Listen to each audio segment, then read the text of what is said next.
Okay, Hi, guys, Donna. everybody, welcome. It is Friday, June 4th. In the words of Trisha, good morning, good evening, good night, good afternoon. We're glad you're here. One more time, I get to utter the words "Hello, world." It's worked for 7 chats in a row, 6 chats in a row. We're going to finish strong. Again, my name is Glenn Shore. I am the member of the World Transplant Games 5K Anyway local organizing committee. We're excited to have you today for our seventh and final coffee chat session and our final open house. So for the folks that are in the room right now, currently we're at 43 and that number will continue to go up. We're glad you're here. Just a couple of housekeeping notes as always. We're going to keep the mics muted for sound quality. However, should a question come across, and obviously I encourage you all to post your questions in the chat session, I may ask for volunteers to answer, or I may call on somebody. So, if you're lurking on page number 3 and you like to hide, I may hunt you out because in my classes, that's what I was doing. It drives my students crazy. But this is a chance to have dialogue. Again, in the interest of time, we ask that the questions today be limited to the event, to really topics of general interest. Let's just have a good conversation. We had a great conversation on Tuesday. Unfortunately, our subcommittee chair Tricia had to miss it, so I want to show off and show her how great this chat can be today. Translations are available today in French, Italian, and Spanish. Chloe and Andre are here again today, and we thank them for their great work over the past Thank week. you. All you need to do is type it in the language your preference, and then they will answer to your ability. Now what I'd like to do is I would like to introduce our LOC subcommittee chair, Tricia Fleeman from Walgreens, for a few brief remarks. Tricia, I will let it turn to you. Thank you, Glenn. Can I say for the final time? Well, I do appreciate the introduction. And I guess I wanted to start by saying what an amazing week this has been. Houston Sports Authority and Texas Medical Center, they have really pulled off an amazing, unique virtual 5K anyway. So thank you. Many of you are on here have been on multiple times. So I guess since Glenn's the teacher here or professor, we'll give a pop quiz at the end of this. So just be prepared. And but again, I really appreciate y'all being here and just enjoy the conversation, enjoy the connection. So thank you, Glenn. Yeah, thanks, Tricia. And by the way, there will be no pop quiz. We're taking this as we're auditing the class today. So you're just graded on today. You're graded on attendance and participation. So that's it. So, and by the way, Always. Tricia, I love the shirt. I think that's a throwback from 2014 for the Transplant Games of It America. It sure is. This is where it all started for me. Thank you for asking. And actually, Tanya Gomez is on. She's one of the people that got me into transplant. So I was a volunteer at the Houston Transplant Games of America, and that is where I found my passion for transplant. And when I saw a donor family put a medal on a recipient at the swimming pool at Rice University, I had goosebumps and 110 degrees in Houston, and my life was forever changed. And amazingly, here we are 7 years later, and I have this opportunity, this blessing to be able to still be involved and now be on a more worldwide reach. So thank you for bringing that up. I feel very fortunate. No problem. So just a reminder to everybody, if you have questions today, go ahead and type them into the chat feature. We are feeding them into me, so I will get them. Also, if you raise your hand, Jessica's noting that your hand is raised, and she'll send me a quick text off to the side. So I will incorporate you back into the conversation. So Jessica, is Kathleen from Canada on the line possibly? Because I know George had wanted to maybe have her make a few statements before we started today, or maybe share her story for about 5 minutes. Is she on? We have a Kathleen, but I think that's Kathleen Wood. Okay, so there's not. Okay, so here's what we'll do. Actually, we do have two special speakers today. George from Canada referred to the athlete, and hopefully she can join us later. Also, Lisa Wilson from the UK near the end has a few words that she'd like to say and talk about a cause that she's very passionate for. So why don't we do this? Let's just kind of go back a little bit. And while I'm looking for questions to come in, let's talk about kind of what we saw over the last couple days. does anybody have anything they want to share potentially about, we saw Mortsugu, we saw the donor family. Let's see. Recipients. Yeah, the recipients, and then also the translators and the coordinators and the nurses. I mean, does anybody want to kind of share their thoughts initially? And I'll let, just Tricia, do you want to start us? Sure thing. Absolutely.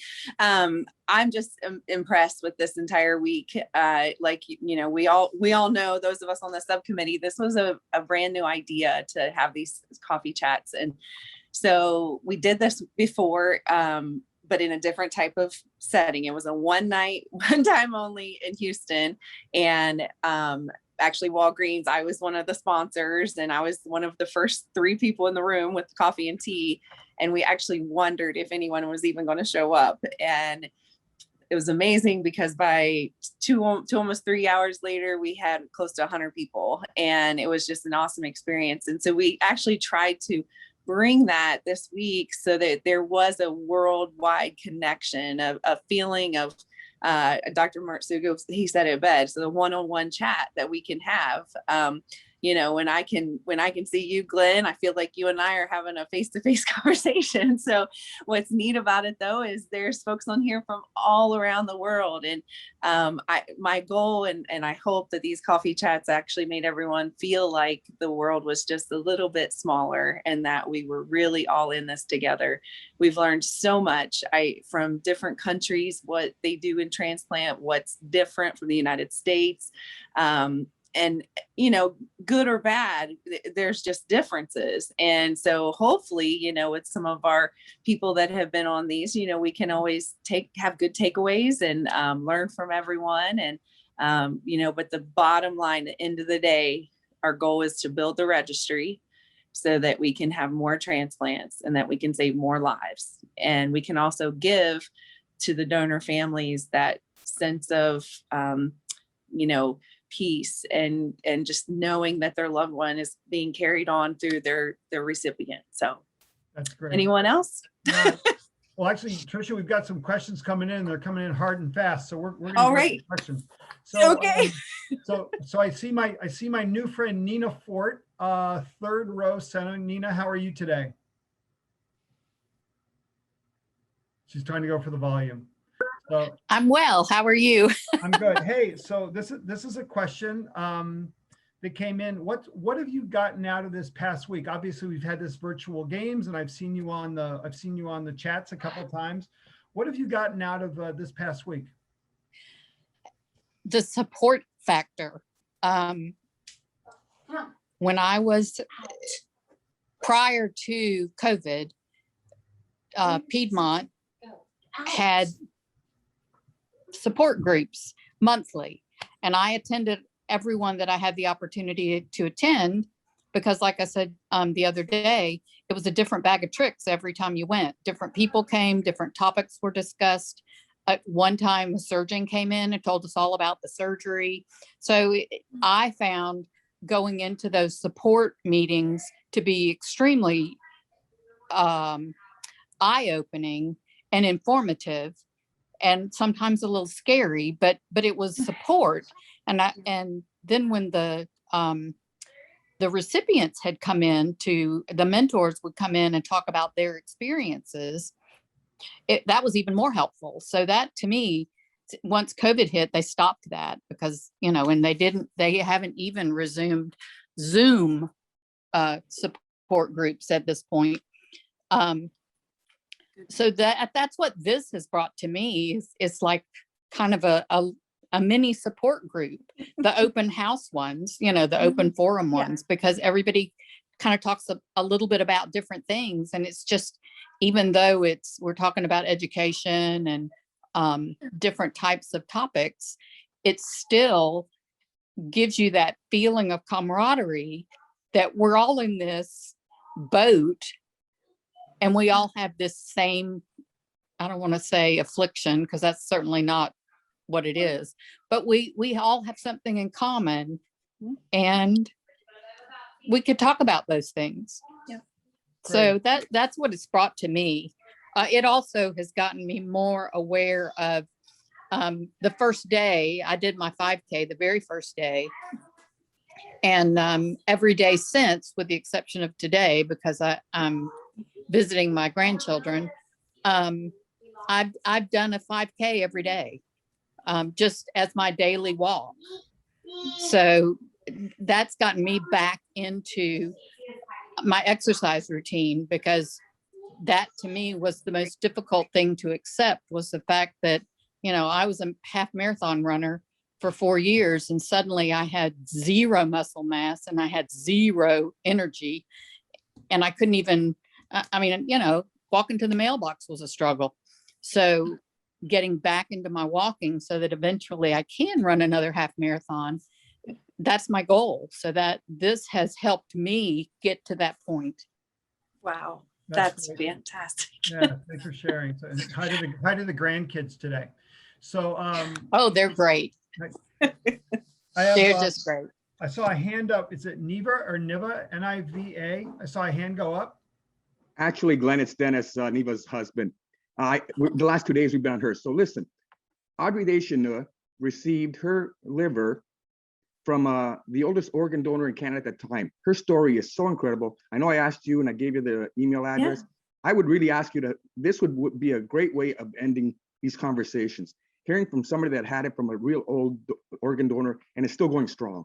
No, that's great. And actually we have her, I've got her slated. I have Audrey and Lisa at the end today to kind of wrap us up today, if that would be okay. It's great for me because you're going to be amazed at her story. No, thanks for sharing. Let's see, what else have we got? And Audrey, good to see you. So has anybody else have anything they want to share? I mean, what did you guys take away from this past week? Obviously, Nina talked about, this feeling of camaraderie, this feeling of community, this feeling that, people are there. Anybody want to share anything? Anybody have any thoughts they want to jump in on? Kehoe, please.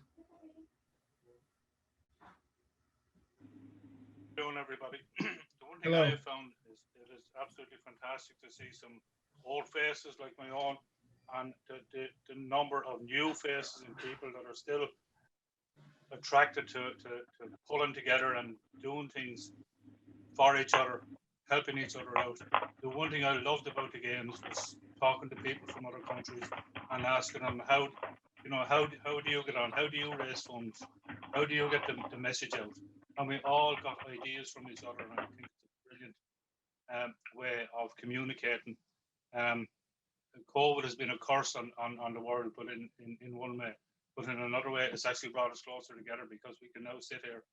I'm sitting here in County Wexford in Ireland, and I'm talking to people from all over the world. It's fantastic. And it's brilliant to see all these new and young faces showing an interest in humanity and helping each other. That's what I got to do. Thank you. Thanks for that input. We appreciate it. I've got, it's a 2 question. It's from Donna in the USA. So I'm going to ask the first one and we'll discuss this first. And then she does have a follow-up. So I want to go ahead and I want to get to both of these. So here's the first question. For any transplant recipients, did you feel prepared for your transplant when you got the call? Is there something the transplant coordinator could have told you that helped you going into your transplant? And we'll open it up to any volunteers. So for any transplant recipients, did you feel prepared for your transplant when you got the call? And is there something the transplant coordinator could have told you that helped you to get more going into your transplant? And we'll look for volunteers. Any hands? I'm looking for hands. If Tanya Gomez is on, I'm going to call her out.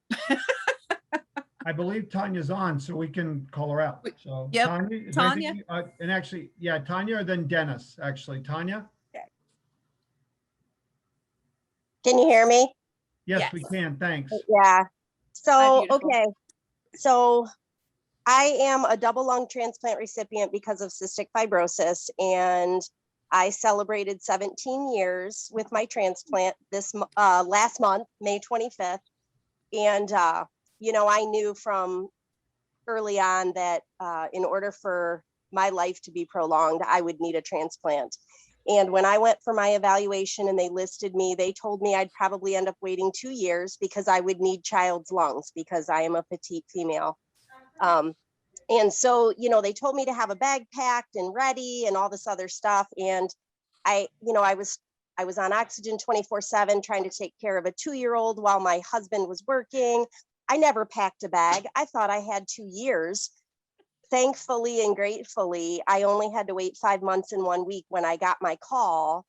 But I was so unprepared. I did not have a bag packed. I just didn't have time to think, because I knew when they called me and said, we might have lungs for you, do you want them? I knew it was my only shot at a second chance. I really didn't think about it right then. I said yes. I made the phone calls. We were on our way to Cleveland Clinic.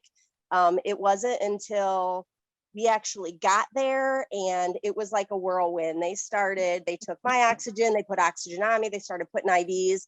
Like, I was just used to going in the hospital so often that I would go through registration, they would take my insurance card and all these different things. And here they are literally prepping me for surgery. And it didn't hit me right away, because I was making phone calls on the way to Cleveland. It was a 2.5-hour drive. And when it finally hit me, I was like, oh my gosh, am I going to come out of this surgery? Like, am I ever going to see my family again? Am I going to see my son again? Am I going to see my husband again? So I really didn't have a lot of time to think about it until then. And even then, it was like things were just happening so fast. I knew I made the right decision, and I'm just so thankful for my donor, Adam. But I just, I didn't have time to think about it. And there's probably nothing, I mean, it's been a long time since I had it. And over the years, I think my memory is affected, but I don't think there was anything that my transplant coordinator could have told me to make things any different. I knew that this was going to need to happen in order for me to be able to watch my son grow up. And here he's completed his first year of college, and I am just so thankful for that. So, yeah. That's great. Thanks, Tanya, for sharing, and thanks to Tricia for calling me out. Yeah. Thank you. Dennis, I saw you had your hand up, but then Yeah. you put it down. Is there anything you'd like to add?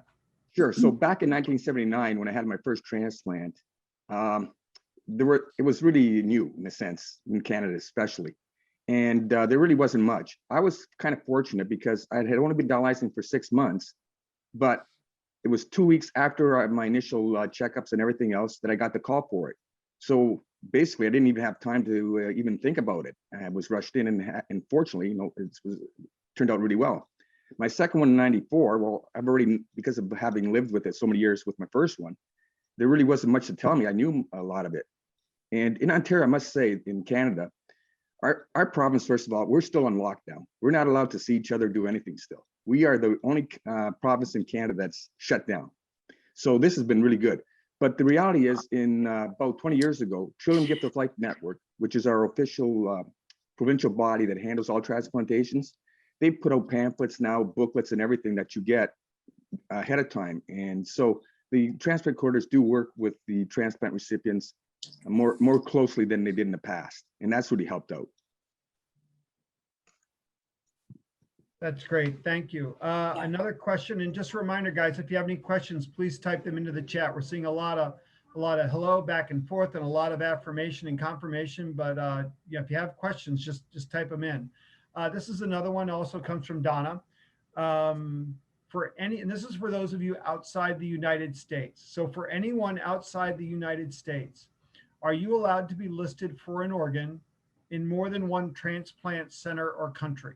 For those of you outside the United States, are you allowed to be listed for an organ in more than one transplant center or country? And maybe before they answer, Donna, can you maybe just let the crowd know or let the group know what the perspective from the US is, or what you have to deal with? So here in the United States, you are allowed to be listed in more than one center.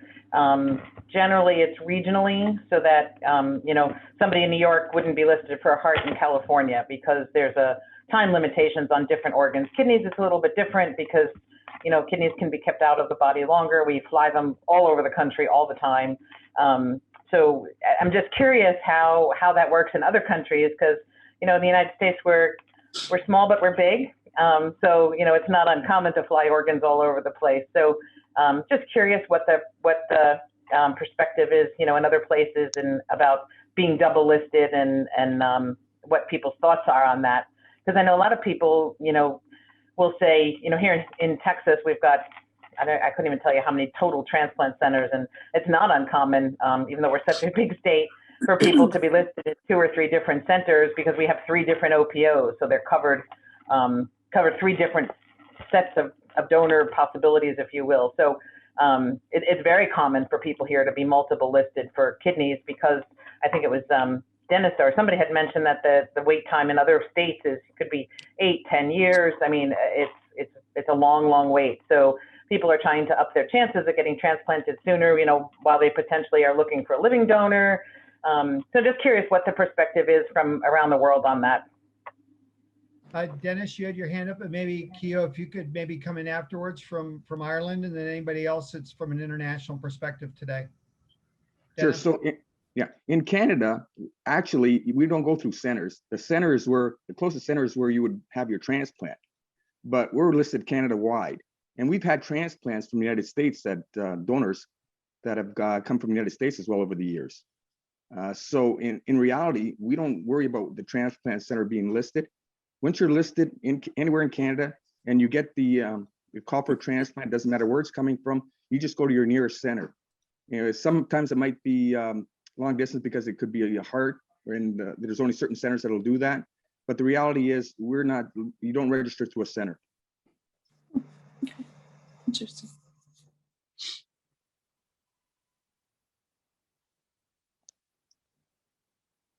Yeah, in Ireland here, we have one main transplant centre. It's in Dublin.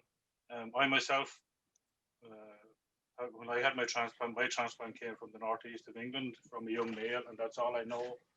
I don't know anything else about the donor or the family. I would love to get to say thank you at some stage, but every day I get up, I say thank you. But we are on what's called a donor bank, and I was put onto what was called at the time the Bristol Bank, and that's why my kidney came from England. But there's a great coordination between ourselves and Britain, where organs are flown between both countries because of with the way that is set up, that if there isn't a recipient available in Ireland, we'll look for one in Britain and possibly in the rest of Europe as well. But we have one coordinating centre where all of the hospitals, like dialysis units, would feed their information through the patients. Particulars would go through that, and it seems to have worked pretty well. You know, we've between 200 to 400 transplants per year, depending again on the amount of people carrying the donor card. Don't forget Ireland. Would the population of Ireland would fit into one district in New York. So, you know, we're size-wise, it's probably a benefit to us. But at the same time, when I got my transplant, I was told while I was on dialysis that we had a very good reputation with regards to the surgeons and the care and the aftercare, and I would have to say I would agree with that. I was lucky enough in 1983 that I spent my first wedding anniversary on dialysis on the 13th of March, and on the 28th of March, I got my transplant only 2 months after starting dialysis. So I've been really blessed, and I've been involved with the Kidney Association ever since then, as we call ourselves here. And it really is, it's amazing the amount of work that people do, getting the information out there. The coordinators we're not big enough on coordinators yet. We do need to do more work on that. But the staff in the dialysis units and in the surgical units and all that, they're absolutely A1 and really look after you. So, you know, the system here, I feel it's all about sitting down and having the conversation. Have the conversation with your family, with friends. If I meet a new friend through my work or whatever, I just, within 15 minutes, I will let them know I'm a kidney transplant. And 9 times out of 10, they will say to me, will I carry a card? Or they would ask me, how do I get one? And to me, that's how it works. So that's just a story from here as far as I know. Okay. That's great. Would anybody, the question was for anyone outside the US, are you allowed to be listed for an organ on more than one transplant center or country? And does anybody else have any perspective they'd like to add? Vijayan, yes, sir. I'm from India. In India, we are allowed to register at multiple centers across the country but at one center in one state only. So effectively, one can register in multiple centers in the country for the transplant. Okay. Yeah. Would anybody else like to weigh in? Okay. Moving on, let's see.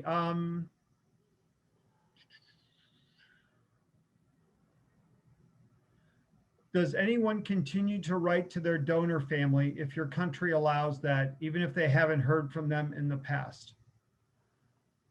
And I'll open it up for volunteers. Maybe want to jump into the pool? Kayla, why don't you go ahead and say instead of typing? Our Kayla Lehman. Yeah. Go ahead, Kayla. I like calling people out. Fingers are slow to patch in. So this is the question about reaching out to donor, right? Yes. Yes. Yes. Sorry, I had a phone call. Yeah, I started writing. It took me about 6 months to compose it. It's a little girl. I've named her Grace, and have tried every year on the anniversary. Haven't been able to. I was very involved in building Nora's Home for organ transplant patients, home away from home, and I've done it in her name, you know, heart and soul. And I would think that the family would be, I would like to see how much she's honored, but I also appreciate that it has to be so hard because I'm probably one of 8. I mean, I don't know how many. And, you know, emotionally, they just probably can't go there. They did move with no forwarding address. I've worked with Life Gift as a liaison. I do know she was a drowning victim, but it would give me, oh my God, I pray every day that I can reach them. And she has a tile in Nora's home. So, but I also understand that their heart may not be able to handle it. And I would love for them to know about Nora's home and visit because she's there. I mean, it's in her name. So anyway, it's tough, but I hope they somehow know what a gift they gave by not only me, but 8 others. So. Great. Thanks, Kayla, for sharing. Would anybody else like to weigh in? Can I just share, Glenn? I asked that question because I have when I was a heart transplant coordinator, I have one of my transplant recipients who received a heart from a 13-year-old who was hit while riding her bicycle. And she wrote to the family and didn't hear anything, but she, like Kayla, you know, felt it was important to write. And every year on the anniversary of their transplant, she wrote and she wrote and she wrote. And finally, it took 8 years for the donor family to reach back out to her. And it was because the mom felt at that point she would have been 21 years old and her duties as a mom were kind of over, and she felt that she was an adult and she didn't need to protect her anymore, even though, you know, she was not here on this earth. She still felt she had that motherly duty.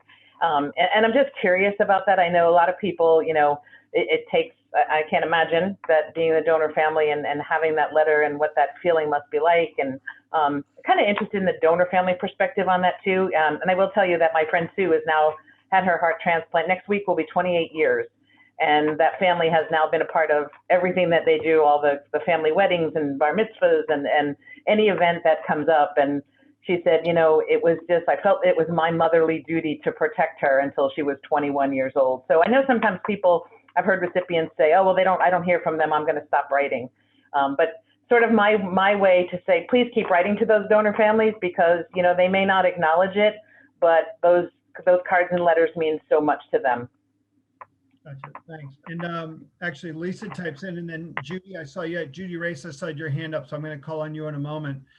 Lisa types in the UK, it's a very carefully monitored process to make contact between the donor family and recipient, data protection, et cetera. The NHSBT like to finally organize a meeting today in a hotel lobby, so if either want to pull it out, they can. Such a sensitive topic. I'm blessed to have met 2 of Tom's recipients.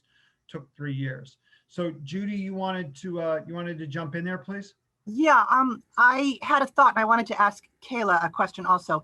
I'm a heart recipient and I did write to the donor family probably, a month or so after the transplant. And my husband wrote a letter also and didn't hear and didn't hear and didn't hear. And about 8 months later, I got a packet with 3 letters, the mother, the sister, the brother. I mean, I was a basket case of tears. And, they told me all about him, and there was a picture of his memorial service. And, I mean, I was quite emotional. And I wrote back again and have not heard back since then. And I sort of, I wonder if I should keep trying and all those things. I'm going on 10 years, so I may actually reach out in November, because not only is it 10 years for me, but it's 10 years since this young man's death. But the one thing, and I wanted to ask Kayla a question, is it was an 18-year-old boy, and I hear stories of other recipients meeting the families and, it's like the daughter that I lost and blah, blah, blah. I mean, I could be his grandmother, and so the mother lost a son, and then, I'm this lady who could be her mother. I wonder if there's just some disconnect there. I don't know. Anyway, Kayla, so do you that's want my to come story. in? So they No, did write back once, but not continually as a relationship. got it. Thanks, Judy. Kayla, do you want to reply?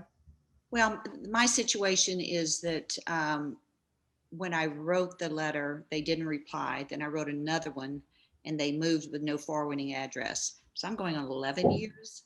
And this is my 10th anniversary last May. I worked directly with Life Gift here. And obviously they couldn't share any information. And they said they had no way to find out. I even thought about hiring a private detective, but I have to honor what they want to be able to communicate with them. Yeah. So, but I'll keep trying. I'll keep writing a letter, and I have a close enough relationship with Kevin and his team at Life Gift that I think if they did get something, they know who I am and they know where I am. But you never know. You gave me hope. I mean, I just think it would be healing for both of us. But My friend Lisa Wilson from the UK, Tom's mom. Lisa, how are you today? Good evening. Good evening, Glenn. Oh, I've got another friend, have I? There you go. You had your hand up. What would you like to share? Yeah. I wanted to share that this is such a sensitive subject as a donor mum. Remember, the donor doesn't have a choice who the organs go to. A recipient, I do understand, does have a choice. I've heard from Tom's heart recipient. He could have chosen to have had Tom's heart or not. As it was, he was grateful for any heart. He was quite close to death. He wasn't going to actually say what he wanted. But remember, you can't have a hang up about color or race or age, anything like that with organ donation. And that's why it's so sensitive. And I have to say, one of my family members has said to me, Lise, I agree with organ donation, but I want to tell you this. If I do get to the stage where I donate, I don't want you to find out anything about recipients, and I don't want any recipients to know anything about me. I know you and Pippa wanted to find out, and you got a lot of comfort from knowing that Tom's recipients are doing so well. But she said, I don't. And that's how. Okay. So just remember that some people just want to donate and they want to think that people are getting on well, and that's that. So that might be the reason. They just want to keep it absolutely confidential. So, it works both ways. Some people do want to know, some don't. Very, very difficult subject. And I know with Pippa, she was thrilled that Tom's lungs went to a girl who was 21 because she was 21 at the time. She thought that was lovely. But you don't get that choice when you're the donor. So be careful. It's a very tricky subject. Thanks for sharing. Before we shift gears, would anybody else like to share anything on the topic? Any volunteers? All right.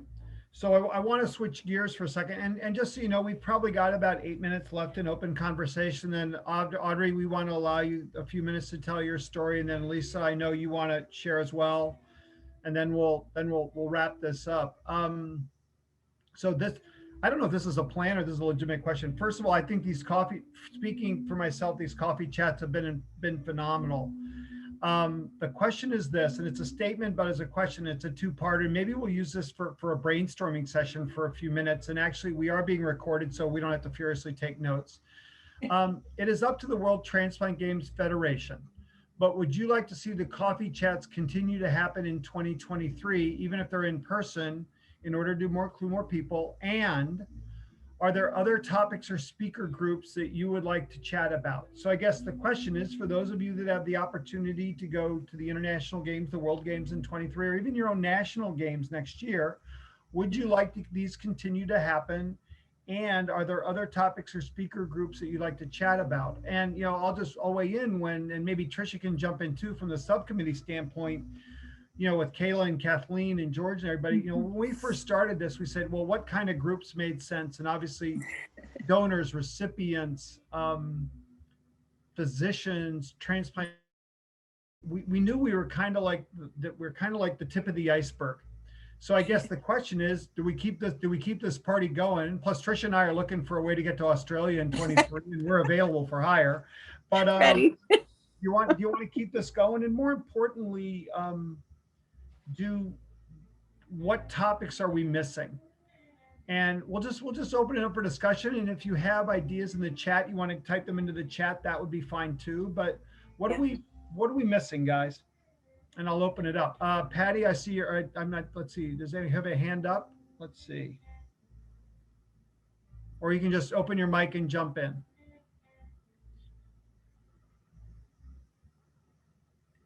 Okay. Yeah, I'll clarify real quickly on that too. So if the games are in person, which of course we are going to hope that they are, you know, having these available on Zoom would definitely still keep the arms wide open to the rest of the world, for those of us that don't get to travel to Australia. So, you know, do you guys feel like this was a benefit? And, you know, I think this is a great place if you have input to share that you want us to get it back to the World Transplant Games Federation. You know, hopefully they'll consider it, you know, they'll take this into, you know, consideration. And, but I'd love to hear even more what you guys think of the topics. One thing I'll point out, we had to really balance, you know, most of us are in the United States. And so although organ procurement organizations are very high on the list of groups that are very involved with the journey, we realize that that's not necessarily true from other countries. And so we really wanted to keep this just completely as internationally touch as possible. So that is why we ended up, after a lot of discussion, a lot of brainstorming, those 4 speaker topic groups of people. So would love to hear if you guys have any other ideas though. Yeah, and to echo what Tricia said, I think very definitely, and then Dennis, I saw your hand up, so we'll go to you first. I think very definitely, as we recommend this moving forward, for those that have the opportunity to be there, you know, I think that's very much a face-to-face, but I think at least 1 or 2 Zoom sessions. I mean, the technology is there now. It's not going away. And not everybody can go. And, you know, it is the one thing I've learned this week is it's a global community here. You know, we're talking to our friends in multiple time zones and multiple topics. So what Kayla put in, I think a session for caretakers would be great. They're the backbones of successful transplant. So thanks, Kayla, for that. Dennis, you had your hands up. Anything you want to weigh in on? Sure. So first of all, thank you so much for this. This has been phenomenal, fantastic. The issue at games, because I've been to so many, the problem is that you're so overwhelmed with everything that's going on. It's very difficult. They try to do a few, and Lynn Holt can attest to this, and even Willie Weiss. And also if Herman Stein from South Africa's on, they'll tell you it's so hard because there's so many things going on, the competitions and everything else. You're cheering for your fellow athletes. But having a Zoom, because in my early years after 1980, my first games, I had a hard time getting time off work just to go to the games. And it was really frustrating for me. But that was the problem I had. So, and then sometimes there's a cost factor. So if you do have a Zoom meeting to allow other people to come in, that would be just unbelievable. Then we're all together. Okay. Perfect. So I hope it does continue. Yeah, Oh, good. and maybe if we do a little bit later in time, we could call it like cocktail chats or something like that. I don't know. I think I'm just gonna go ahead and maybe a couple comments that were made. Mhm. I think it'd be good to have a coffee chat at any time, i.e. Christmas time. You know, maybe this is something that, you know, and just because this group, I mean, we kind of brought the group together, there's no reason this group can't continue to live outside of this structure. You know, let's, you know, shoot, if I can connect with like all my old friends from high school, you know, we can, you know, connect with anybody. Donna suggests perhaps a pharmacist to speak about medications. So something I like there. that. Maybe that can be kind of cool, especially, you know, complications and things like that. You know, Judy says maybe you do this monthly or quarterly, you know, regardless of the game schedule. You know, and the great like thing about chat is you only need 2 people. So That's right. that's how it starts. So would anybody else like to weigh in? Any other thoughts? We've got a couple minutes left, and then I want to turn the mic over to Audrey and then Lisa, and then we'll do a wrap up. Okay. Well, tell you what, I think this has been great and outstanding dialogue. So Dennis, what I'd like to do maybe is, I mean, I can introduce Audrey, but you know her, she is your friend. She is your colleague. So why don't you take a moment to introduce Audrey? And then Audrey, if you'd like to share your story over about 5 minutes or so. Dennis is really, he's pumped you up. So we really want the opportunity to hear from you. And, you know, we'll allow you to speak. And then Lisa, I'm going to throw it to you and then we'll do our close. All right, so Audrey Deschanel is from Quebec, Canada, and she's our Energizer Bunny for the transplant team. She's our little Spitfire. She is so incredible, and fortunately, like when you hear the story, I'll guarantee every single one of you is going to be amazed. Every talk I do, especially for seniors, I use her story. It's that incredible, and I don't know what. So she's such a great friend, and I miss her not seeing her and being able to give her a hug. But anyways. If I can, just before that, I wanted to thank Willie Weiss from the Federation as a World Counselor, Lynn Holt as a former World Counselor and team manager for Great Britain, Northern Ireland, Herman Stein, who's a former team manager for Republic of South Africa, and even my wife, she's been on all the calls, she's sitting next to me all the time, Neva, as a former team manager for Canada. I did see Andre Lesouge from the Netherlands, another World Counselor, at the beginning. I'm surprised and amazed that there weren't more world counselors during these talks and also team managers. Now, if I'm missing anybody, I apologize, but those are the ones that I've seen and I know, and I really want to give a shout out to them for being part of this. Yes, thank you for that. Audrey, would you like to go ahead and share your story with us? I would love to. Thank you so much, Dennis. I was such on good track to not cry, and you're just kind of ruining this for me here, Dennis, with your introduction. But yeah, I love the opportunity to talk. So I think we've really helped break taboos and misconception on older donors with my story here in Canada. So I'd love to tell you a story, then you can share and say that you know someone who's gone through this. So if anybody tells you that they're too old to donate, you'll have something, a pretty good story to share with them to change their mind. So I was 19 years old, diploma in hands.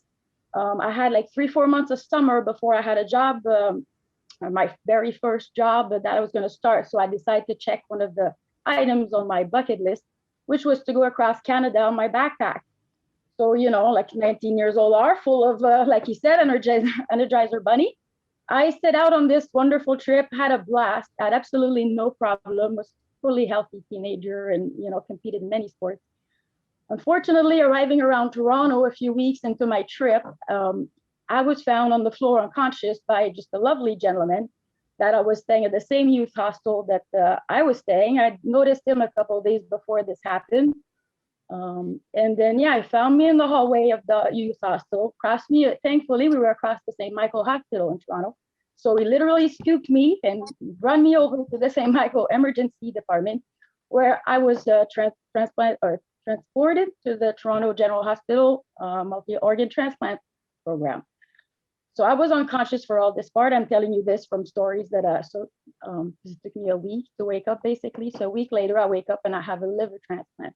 And I'm a French girl. I don't know English at that point, except the couple of weeks I've been traveling across Ontario in my path across Canada. So I hear that, you know, liver, and I'm like, liver, live, I'm alive. Yes, sounds good. You know, all this stuff. It stayed pretty vague for quite a while. But in the end, what happened, I suffered a fulminant hepatitis. So I had my liver fail. Then a couple hours upon arrival to the hospital, my kidney failed, was put on dialysis. My heart started going wonky, and just, I guess, my body under shock just shut down. I was put on the urgent transplant list, diagnosed with that hepatitis, fulminant hepatitis, and received my transplant. My family was told that it wasn't a great match. It was what they called a bridge to another transplant. I just needed the next available liver. So it wasn't a great match, and it was what they deemed high risk at the time. I don't think it's the case anymore, thankfully. That's great. But because he was 88 years old. So my family was warned, but again, let's just do this. We have no other choice. And then there'll be a bridge to a more suited donor down the road, but it would give us time. And time it did. It gave me 18 years nearly. Next month, I'll be 18 years. I did get put back on the transplant list right after transplant, but after 6 months, I was doing so well that they just took me off of the list, and I'm still got this same liver today. So 18 years later, it's 105 years old liver. And as though that wasn't just amazing enough, you know, it gave me in 2007, when I gave birth to my first daughter, Adrienne, one more life that it brought. And then came Sarah, and then came Olivia in 2010. So I got these 3 post-transplant daughters that literally none of the 4 of us would be alive if it wasn't for that donor. It just blows me away every day.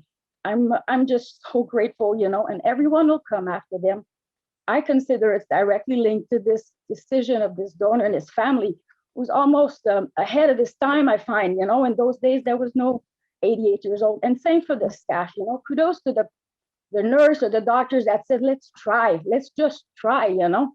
So that's my story. So please, if anybody tells you they're too old, there's some lady in Canada that received an 88-year-old liver, and it's still doing just fine 18 years after. And that lovely man that scooped me up in Toronto is now my husband and the father of those 3 children. So it's just, I came back home to Quebec a year and a half after I was supposed to, but with a new liver, a husband, and now, yeah, we have kids, and got married 10 years ago in my lime green in honor of my donor to celebrate on the day of I received my transplant. I got married, and you know, it's just such an amazing story. I'm blown away how lucky I am. I realize how very lucky we are, you know. So now we speak in school, my daughters and I just have a blast sharing this love and sharing this amazing stories that I was so grateful in my bad luck to,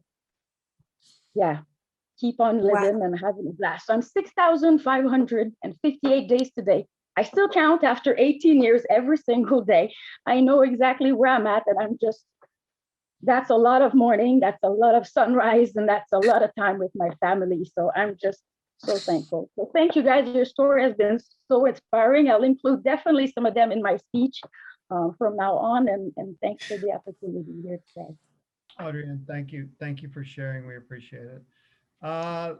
Lisa, before we go to the final, you get the last word, my friend.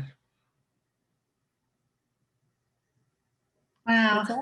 Yeah, I know. I'm just thinking how on earth to follow that. But what I did want to share is absolutely amazing. As a donor mum, I know we made the right decision. And I was asked the other day how I coped, what I'd done to cope with being a donor mum. And I mentioned about gardening and mental health and talking to the Robin, when I really thought I should have mentioned something I did was I set up my Tom's charity, the Tom Wilson Memorial Fund. And at the time, I didn't think it was appropriate to mention. And I don't know if Jess did a little slide showing Tom playing hockey, but we also came up with a logo based on the UK I Donate advert, and we just put ... Tom did. And what I've encouraged people to do through the website is to buy that sticker. We've turned that into a sticker, and lots of sports people put it on hockey sticks or on cricket bats or on their sports bags, just to advertise about organ donation and what Tom did. Because I'd like to really push in sport generally that everybody who plays sport and in their club, they should actually sign up to be a donor, because accidents do happen through sport, tragically. And we really should try and raise the awareness of organ donation in sport itself. The World Transplant Games is amazing, but what else can we do through sport to make sure anybody who plays or takes part in anything is also signed up to be a donor or knows about it? So I thought I'd mention that's one way I try and keep Tom's memory alive, through his website and through that sticker, which everybody could put on their bags and just advertise organ donations. So there we go. Thank you for letting me share that. It's something that keeps me going. How do you do a message? I wonder. What was the question? I'm sorry. Oh, I was just wanting to say thank you. Oh, no problem. No, you're welcome. It's great. Tell you what, and guys, Janice apologizes. She is in the middle of doing the final production for the celebration tomorrow. So Trisha, I'm going to throw it to you for a moment, maybe some closing words, and I've got a little housekeeping to do. Wonderful. Wow, guys. Whew, you did not disappoint today. Although, Glenn, I switched spots in the house and I don't have a box of tissues here with me. So I've just been wiping away the tears. He always tells me after these just to go have a good cry, Trisha.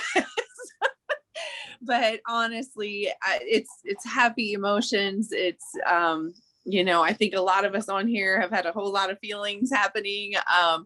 And, I'm not a recipient, and I'm not even a donor family. However, I am a huge advocate and a huge believer in organ eye and tissue transplant.